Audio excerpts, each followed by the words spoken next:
My pranams to Swami Tattwamayananda Ji Maharaj and my namaskar to all of the Swamijis who are present here, and my greetings and namaskar to everyone who is present here. The subject before me is maybe a comparative study of the two monastic movements which had their origin in India. One is the Buddhist monastic movement and the Ramakrishna order. Now, there are a few very common factors which in many ways harmonize these two monastic trends. But at the very beginning, I want you to understand that the most ancient order or the most ancient monastic concept in the history of human civilization predates right from maybe 3rd millennium BC.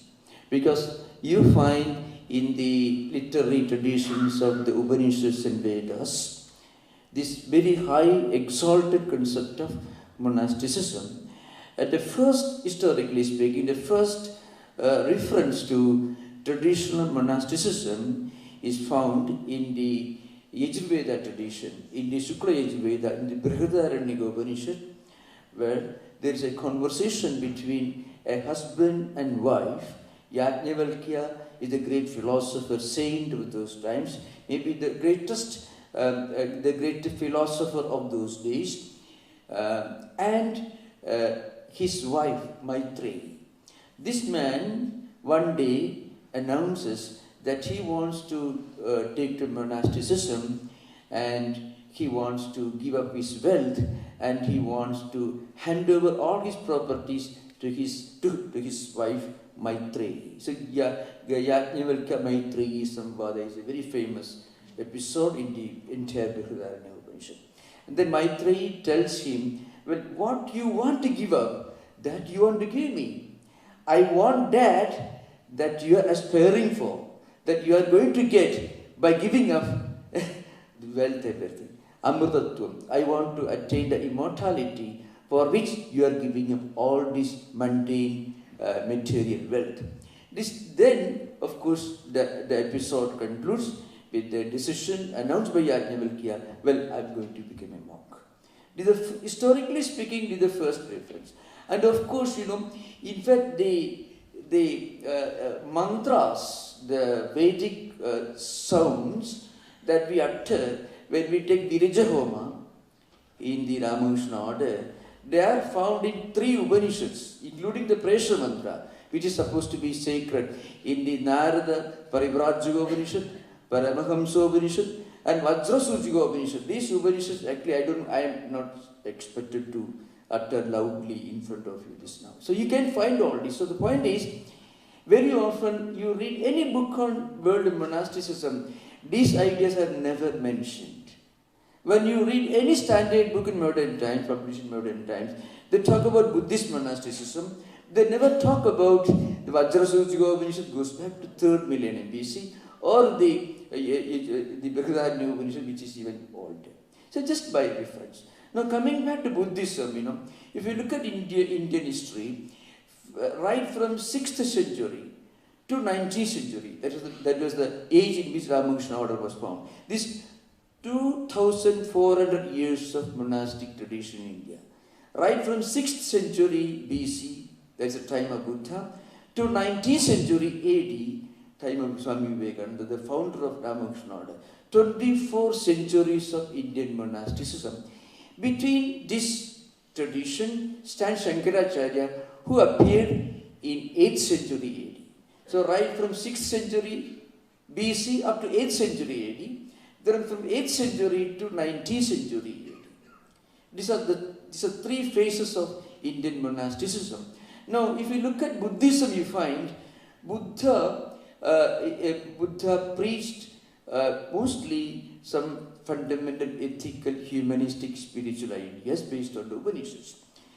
After Buddha's passing away, in the first Buddhist council that was held in what is now close to Patna, the capital of Bihar state, Mithila. And before that, Rajagriha, which is really very close to today's Patna.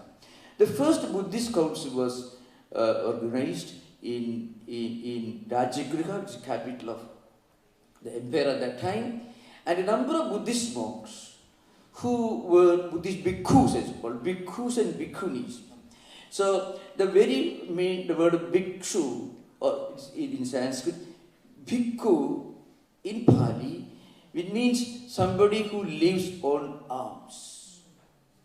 So that's why the Bible of Buddhist monastic rules, the fundamental canon of Buddhist monasticism is called the Vinaya Pitaka, which is one of the three fundamental texts: Vinaya Pitaka, Abhidharma Pitaka, and Sutta Pitaka.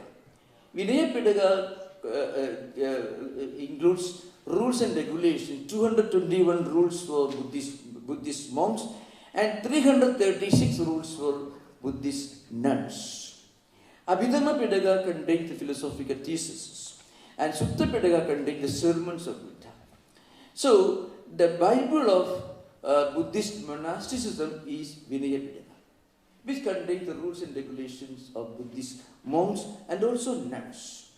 And in that, Buddha gave emphasis to three fundamental values, that is poverty, celibacy, and then begging for food, taking alms. Swami Vivekananda incorporated two of these ideas into Ramakrishna mission, that is poverty, chastity, but instead of begging for food, he included obedience. This is one fundamental difference. So, as Swami Vedananda was mentioning, if you look at the structure of the Ramakrishna order, you find many influences. But the most telling source of influence is the Dashanami Buddhist, the Dashanami monastic tradition founded by Shankaracharya. Sri Ramakrishna was given sannyasa by Tota Puri. Puri is one of the 10 monastic orders founded by Shankaracharya. So my complete name is Tattwamayananda Puri. Swami Prabodhananda's full name is Prabodhananda Puri. All Ramakrishna order monks, their title is Puri. And Puri is one of the most celebrated names of the 10 monastic orders founded by Shankaracharya in 8th century AD. Again, as for rules, the mantras we utter are taken from Kailas Mutt. That is again a close continuation of the the Shankaracharya order. The Chaitanya, all Brahmacharis are called Chaitanyas. It is also the traditional name given to every novice in the Puri Sampradaya. So, what I mean to say, Chinmaya mission, either Chinmayananda Saraswati or the Krishnananda Saraswati, the founder of Divine Life Society, this Shivananda Saraswati, and you find Tirtha. Even the Madhva tradition, the dualistic tradition, their sannyasa title is Tirtha. Though they oppose Advaita, but they are Tirthas. Tirtha, Sagara, Vana, and so on. Anyway, this is a long list.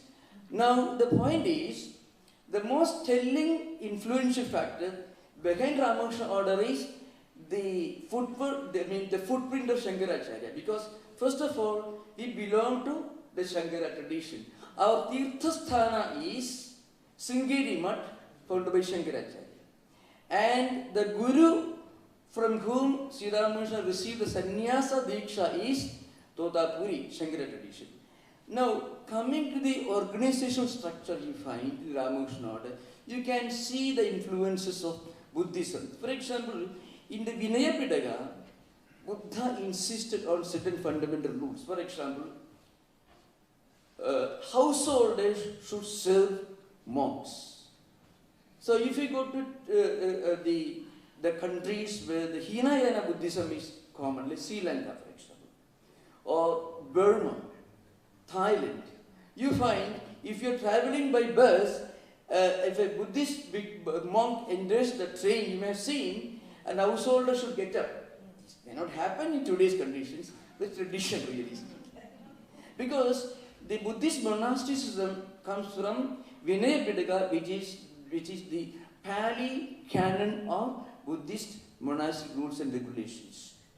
Now, another important influential factor is, of course, the Catholic monastic tradition, and also especially Ignatius Loyola's Jesuit monastic order. So I think, historically speaking, Swami Vivekananda must have got some idea. For example, the Catholic Church, not a very not a very popular idea in discussing Muslim modern and Protestant America, but still historically is very important. The Pope, the College of Cardinals, the archbishops, the bishop, and the father. So you have the entire Christendom, the College of then Archbishopric, Archdiocese, and of course the parish. Now similarly, I think Swami Vivekananda must have got the inspiration to give very, very disciplined, structured order for the governing system of the Ramakrishna order. We have a president, we have a trustees, we have Swamis holding responsible positions in every ashrama, and so on. That could be a factor. In fact, a reference was made to this by one writer who wrote something long ago in the Global Vedanta. Anyway, that's not a very dependable. But important point is, whether you respect, the Emperor Constantine for Romanizing Christianity or not, it had its impact on the Ramakrishna order. But one important telling difference between Buddhism and Ramakrishna order is, in the Ramakrishna order, monks are supposed to serve and help and treat and take care of householders. In the Buddhist tradition, householders are expected to take care of the monks. I can refer to one important letter that you find in the well-known book, Swami Siddhanandaji's book. Is called the Bangla book is Odidi Sruti, and the English translation is Story of an Epoch. There is a letter written by Swami Tattwamayananda, and the letter was addressed the Hindus of East Bengal. That was the time when Naukali, Mymensingh, Khulna, Chittagong, all these places were burning. Hindus were running away. And Swami Tattwamayananda said, you should stand safe, united. And he started a lot of relief activities among the Hindus who were flooding Calcutta city all the way from East Bengal. Now, this would not have been undertaken by Buddhist monks. So you find many of the senior Swamis, aged Swamis, went out of the way to help, to treat, to serve householders who were actually in need of food, shelter, clothes, and so on. This is one fundamental difference. In Buddhist tradition, Buddha always insisted that householders who want to receive punya, means spiritual knowledge, or a promotion in reincarnation. Say, Buddhism also believes in rebirth. So, if a householder wants to help in some good to be of some assistance to their departed souls, they should serve a Buddhist monk, because a Buddhist monk alone can interfere on behalf of the departed soul, so that they will get a good rebirth in their next life. So this is something which you don't find in Ramakrishna. On the other hand, in Ramakrishna order you find monks, as Swami Prabhupada was referring to, monks opening schools, colleges, relief centers, helping people suffering from floods, earthquakes, and so on. So, and another important point is the concept of organized charity and organized philanthropy, which I already referred to. This idea of organized charity, organized philanthropy, and organized efforts to spread secular education among the householders. This was absolutely unknown before Swami Vivekananda formed Ramakrishna. It was actually a revolutionary paradigm shift in the history and in the concept of Indian monasticism, because charity in an organized manner. Remember, charity was always a part of Hindu tradition, very much a part of Hindu tradition. Aditi Devo Bhava. I mean, Anamantridaka, Agadaka, Aditi means a person who comes to your home without making previous appointment. A stranger who happens to come to your home, he is the Aditi, and you should serve him as you serve God. That's the insult. So it was already there. But organized, systematic effort to spread secular education, material help, that was not there before Vivekananda came. And Swamiji implies the reason why he emphasized the importance of spreading secular education in Indian concept. He says, householders fail to do their duty. So sannyasis have to come to the forefront to do what householders should do. For some reason or other, organized systematic charity was unknown in Indian institution. So Swamiji founded this order with this special emphasis. You know, when he was traveling as a parivrajaka in India, three pictures of India used to flash through his mind. The ancient India, with all its great glory, the India that produced Buddha, Lord Krishna and so on, and the India of his times, the poverty-stricken, the disorganized country which interpreted poverty as something to be glorified, inaction as some kind of a spirituality. Swamiji corrects all these wrong notions. So, and again, Swamiji's future India, the India that will harmonize the best of the Oriental and the best of the Occidental. So Swamiji had this idea in mind that we should have an organization which in many ways organizes the organized philanthropic spirit of the Catholic Church, or the many Christian and non-Christian NGOs, non-government agencies, the organizations that Swamiji found in America and European countries, where individuals joined together to form organizations to help the poor people, the deprived people who were suffering. So he must have been influenced by, or rather he must have got this idea from many different organizations that he came across in America and Europe. So when you talk about differences, one important difference should be pointed out. First of all, Swamiji strongly emphasized that women should not become part of the Ramakrishna monastic order. That's an important thing. Because Swamiji actually refers to a problem that occurred in Buddhism in later days.